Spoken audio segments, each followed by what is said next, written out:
Hi guys, welcome back to my YouTube channel. Ngasi video sida ina kitang informative video mutsage. Informative habsi kai no da machi graphics card ki matang utsage ko. Mining to matam da season naga da graphics card che karam bano. Aduga kai gi si graphic card season nei no graphic card masa season na ba ya da bagi simyam chikar haijage ko. Graphic card ase huji matam da Ethereum haiba pot ama huji akoina yamna mining te se Ethereum da tawne ba ko. So sigi Ethereum haiba coin je kai no da मासे valueism चौखलपई मतुंगिना मासे हुजी केनो यौग्रेबा मागी deck file size एमा DAG file size एबम लै computer इको so सिगी file size से 6GB हेंदो हाइदि 4GB हेंदो खरगमनिना 6GB गी केनो द लैरेबको minimum द लैरेबा अदुना 6GB graphics card से compulsory वरे Ethereum द mining तवदा so and even graphics card ayamba से mostly Ethereum द profitable ओइको अदुना Ethereum द दुम तारक पनिना के हाइनी 6GB graphics card चिमदी minimum अदुम ओइजरे so मैम हाउदा हाइजरगे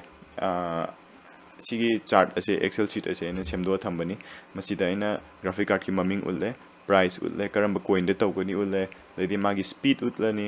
ऐसी wattage उल्लनी watt कैम चाइ नोमदा profit कैम फंगी थादा year दा कैम फंगी उचरे अदुगा ROI return on investment सिस उचरे को so मैम यंग मिनरसी first graphics card से कहीं नोदा 1060 1060 से 1060 से यामना लीरबा graphics card नी मसे 2016 की graphics card निको so मसी जे लई हार्डी मैम second hand बंग लारे but second hand से ऐसु लई जरूरे अदुगी ने ना हाइजरी से को second hand लई उरगा मागी hash rate से याम चाउन दुम फंगी quality याम फबा graphic card am फंग जरे को second hand फंग जरे so similar my price से इन लई बा 22,000 लई गरे को and my coin से Ethereum निको and Ethereum अदुम सानु जरे को and सिगी hash rate से मासे 22.5 mega hash rate पंगेबा सिगी data में आम सी काइदगी लोबनोंग तंग उचरमगे सिसे एना सी what2mine.com संग अदुम फंगजबनी what2mine सिदा इन सिदा उजि हाइजगी मैम दको सिगी 1066GB से खंबरा तो October 2016 रिलीज तौरे सिगी data मैम से exact एना अदुम कॉपी तौबनी को सी मागी यामना reliable अबो वेबसाइट ने याम फब website so similar so wattage से 90 watts आ रहे मासे को and daily सी electric cost cut तौरकांदा माय daily 136 rupees फंगेबो को monthly 4,772 sorry and yearly 48,870 rupees generate तौरेबा so C 48,000 generate तौरे 22,000 people graphics card चिना very good and even in the second hand so even better yam phange return on investment se hotle return on investment hot pai matang dei mu charamge ko return on investment se kamain hot ke habada yamna simple or return on investment hot pai matang si ju just magi value se ko sorry 22,000 ko 22,000 se divided by when daily no the phang se 136 rupees so see the divide of Wakanda our return on investment is 161 days to return like whatever we invested see calculation it or at least look at samana so 161 days to lie which means just tamanga patru padan lie until tun like very nice very good card similarly 1060 next the entry level ngatane am buchar diktiga next the yamna latest in a thokchara graphics card malay masi graphics card kai we have the AMD gini RX 6600 XT in high go so price 50,000 swai the in latest in a conservative price 50,000 swai the P in a high comina so 50,000 say in a pare approximate is adum change to any price diko coin Ethereum hash rate 32.5 megahash pang and high masiko wattage 80 watts tang sai after overclocking very nice yeah 100 watts adab ze yam power graphic card ni daily 205 rupees daily generate 6,165 rupees monthly yearly 73,980 rupees monthly yearly here mother generate ROI return on investments 243 days the return on investments lie very good card this RX 6600 say 243 days the return lie plus magi price point 50,000 and usari che ma'am see 50,000 sidagi dum hawrani mining over 6GB graphics card se 50,000 so agi maya the low in lairani laisu laire sidi upai later sidi hena tarak pangai badi ngai BBI adu honing adi see price the hawrani next the 1660 super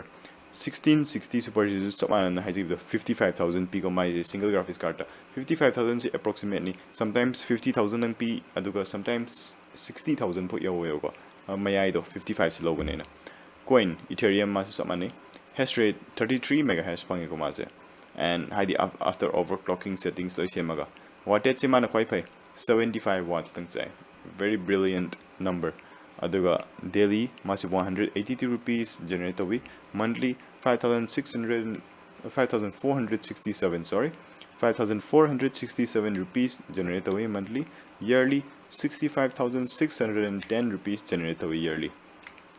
so see later return on investment kitang sangi ko mana 302 days every around 10 months so yep kasu kai de chahi em di sang de tha tara manung de return lai ko so similar and next 2060 RTX 2060 have le masi card is season azagre mase around 49000 50000 piram bayawi adai sometimes was 58000 like 60000 siga samani almost cc changdam dai ani se 56 m pare go average lorga the Ethereum masu coin chamani hash rate 32 megahash phangi mase wattage 100 watts chaigo so wattage the amtina 25 watts canary ani se yamtina value ate te manner su ko aduga daily se mase 181 rupees aduga monthly 5445 yearly 65340 so si matang dam haijage sigi ani si compare to matam ko and my ROI is there to ROI to 309 days almost ani adum manner bani only thing is aina suggest to zaning badi 1660 super can be how 2060 level mahutta because what is on 25 watts can rapane aduna aywa akoina sigi mining rig sem matam da graphic card se ahum mari manga taruk samjana matam de 25 watts difference lagtuni so 25 watts adiam difference la di taruk hape khalasine ani si difference 25 into 6 la di keno la na 150 watts difference de power supply adu da yam effector ken lo effector yamna khenar tuni ko so what is big percent khanho na quite best ne next amalere 3060 have RTX 3060 LHR na palli si kaino da LHR nga ta phangani hujikti RTX 3060 oiro 3070 oiro LHR nga ta phangani LHR habidi limited hash rate or light hash rate masi normal regular card ka kai khane madi moina semakpa Nvidia na semakpa da ko masi limited oina sem e ba ko hash rate che limited oina sem e highway wadi kaino da mase akoina overclock toraga magi akoina apamba speed to phangbodo adui overclock to by settings to khud thingjan mase yahandre ba moina architecture da graphic card sabada amana semeba so mase Ethereum da tawdre mana Raven coin se phatabra no yam phai yam tin pai Raven coin se masu yamna haidi emerging coin amani ko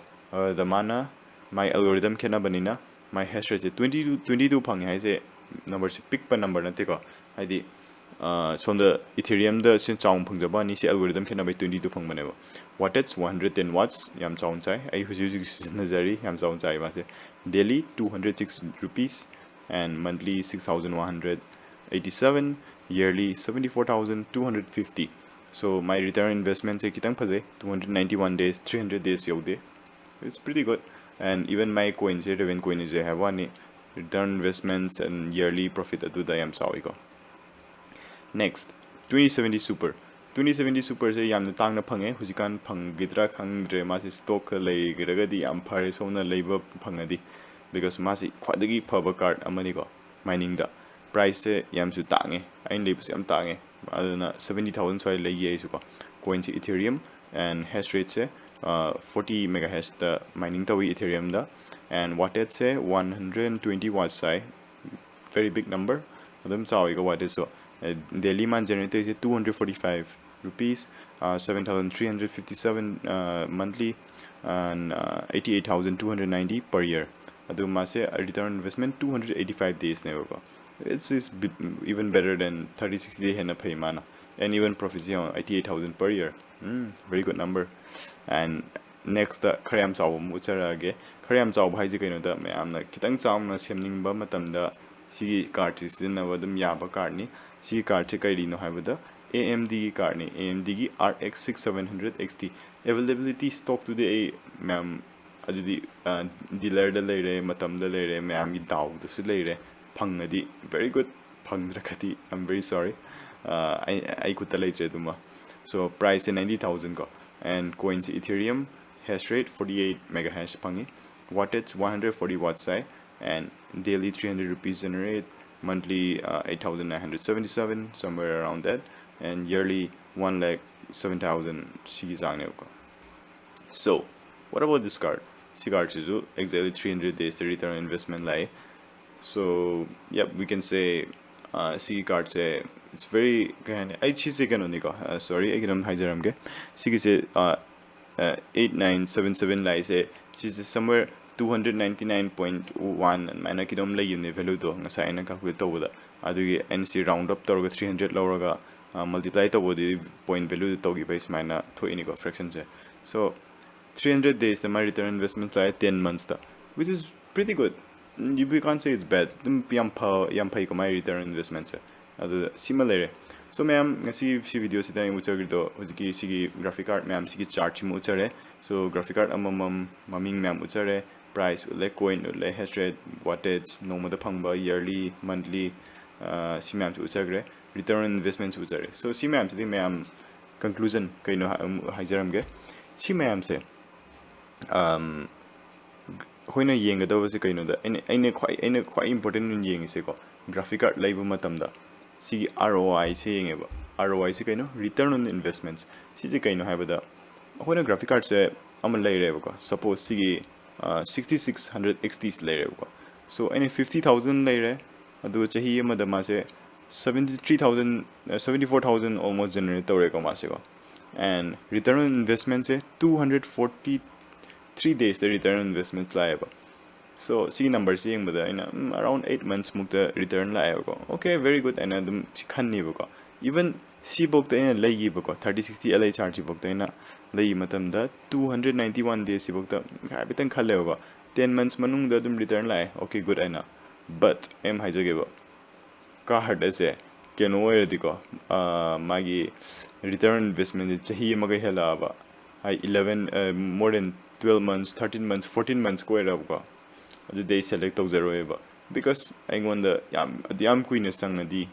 haidi I want the profit to yam kana laitre so profit to labor the pot amaga wattage may use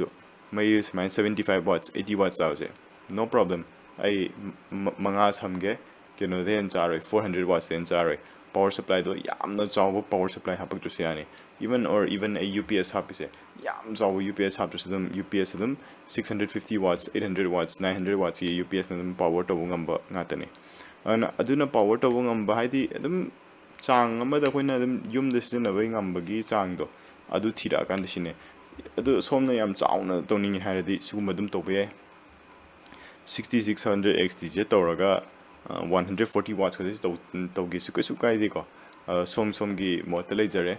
aduni mayam poche so ngasi video solution jarake mayam habitang idea am di phangani ngasi gi en chu jare pese sigi se ina link description da ha pa bani loima aduga link in description toraga sidum phangani si Google Docs da aduda aduga mayam Discord sudum changbiru ko Discord link su ha pa bani aduga comment tum pibiramo mayam gai khaning layer so thank you guys for watching. I matang video so atay upload to zerke. So stay tuned for that too. Bye.